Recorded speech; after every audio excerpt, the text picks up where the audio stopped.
Hello guys, new video from the channel. This time we show you how to add owner tag in Studio Lite Roblox. So let's start.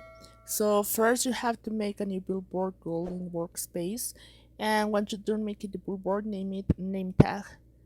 Make two text labels, one upper text and one lower text. The upper text will be the player name and the lowercase will be the player rank. Once you're done, design them however you want. Move the billboard to reply storage. Make new script in service and script it. So for example, here is a script as you can see. And now if you need help, this is how to do it. So guys, as you can check, it's not difficult to do it. I think with the script probably you will fix it, you will have it, and you can honor tag in the Studio Lite Roblox.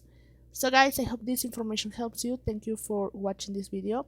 Remember to subscribe and give a thumbs up to this video.